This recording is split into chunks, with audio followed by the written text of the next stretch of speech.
નમસ્કાર, જય હિન્દ, જય જવાન, જય કિસાન દોસ્તો. હું બ્રિજરાજ સોલંકી. મિત્રો, તાજેતરમાં સમાચાર આવી રહ્યા છે કે બોટાદ જિલ્લાના ગઢડા તાલુકાના મોટા સખપર તાલુકા પંચાયત સીટના જીતેલા અમારા આમ આદમી પાર્ટીના ઉમેદવાર પ્રવીણભાઈ મકવાણા ઉપર આજે જીવલેણ હુમલો કરવામાં આવ્યો છે. લોહિયાણ હુમલો કરવામાં આવ્યો છે અને અત્યારે હાલ એ સારવાર હેઠળ છે. પરંતુ વાત મારે એ કરવાની છે કે આમ આદમી પાર્ટીના ઉમેદવારો ઉપર ચૂંટણી પહેલા પણ હુમલાઓ થયા, ડરાવવાના ધમકાવવાના પ્રયત્ન થયા અને ચૂંટણી લડ્યા બાદ જ્યારે આમ આદમી પાર્ટીના ઉમેદવારો જીત્યા ત્યારે પણ ગુંડાઓ, માફિયાઓ, ગેંગસ્ટરો આમ આદમી પાર્ટીના જે ઉમેદવારો છે એમની ઉપર હુમલાઓ કરે છે. આ કોના કહેવાથી કરે છે, આ કોના કારણે થાય છે એ આ ગુજરાતની જનતા જાણે છે. પરંતુ મારે આજે તમને કહેવું છે કે અવારનવાર હું આ ગુજરાતના ગૃહમંત્રી હર્ષ સંઘવીનું રાજીનામું માંગતો આવ્યો છું.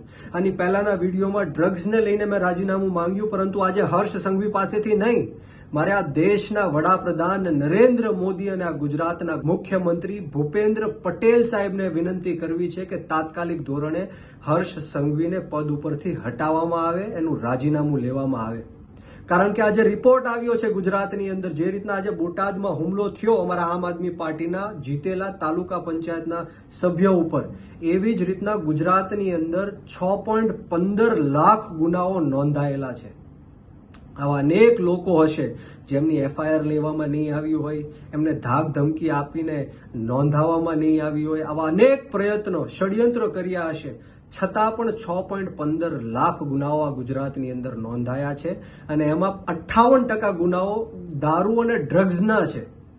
મિત્રો, જરા વિચારો, 2 વર્ષમાં 18% કરતા પણ વધારે ગુનાહિત પ્રવૃત્તિઓ આ ગુજરાતની અંદર વધી છે અને આખા દેશની અંદર સૌ પ્રથમ યુપીનો નંબર આવે છે અને બીજો નંબર તમે વિચારો કોનો આવતો હશે?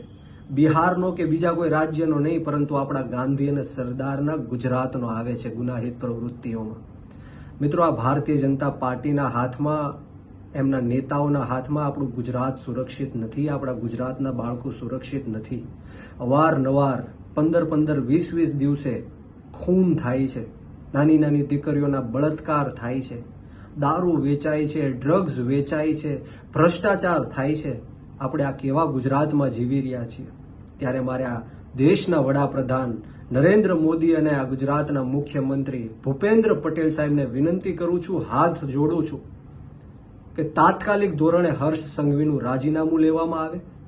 કારણ કે આ ગુનાહિત પ્રવૃત્તિઓ ગુજરાતની અંદર દિવસે ને દિવસે વધી રહી છે અને આવનારા દિવસોમાં યુપીને પણ પાર કરીને આખા દેશમાં સૌથી પહેલો નંબર ગુજરાતનો આવવાનો છે. કારણ કે આ ભારતીય જનતા પાર્ટીના નેતાઓના ઈશારે એમના નીચે આવી ગુનાહિત પ્રવૃત્તિઓ દિવસે ને દિવસે વધતી જાય છે. મિત્રો, આપણે સૌએ આપણી આત્મા જગાડવાની જરૂર છે. આપણે મનોમંથન કરવાની જરૂર છે કે આપણે હજારો કરોડો રૂપિયાનો ટેક્સ આપણી સુરક્ષા માટે આપીએ છીએ, છતાં પણ વેપારીઓ હોય, યુવાનો હોય, મહિલાઓ હોય, રત્ન કલાકારો હોય, પશુપાલકો હોય, આ ગુજરાતની અંદર કોઈ પણ સુરક્ષિત નથી. તમને ખબર છે કે પોલીસ કોના ઈશારે કામ કરે છે અને તમને ખબર હશે કે પોલીસ હપ્તાઓ પણ લે છે. ત્યારે મારે તમને વિનંતી કરવાની કે હવે આપણી આત્મા જગાડવાનો સમય આવી ગયો છે, આપણી આંખ ખોલવાનો સમય આવી ગયો છે. ક્યાં સુધી આ લોકોનો અન્યાય અને અત્યાચાર આપણે સહન કરતા રહેશું?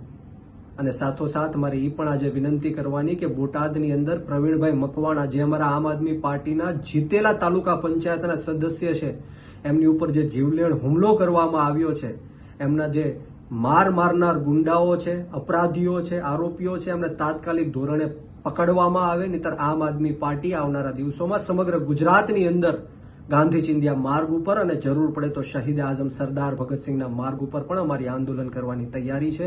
જય હિન્દ, જય જવાન, જય કિસાન, ભારત માતા કી જય.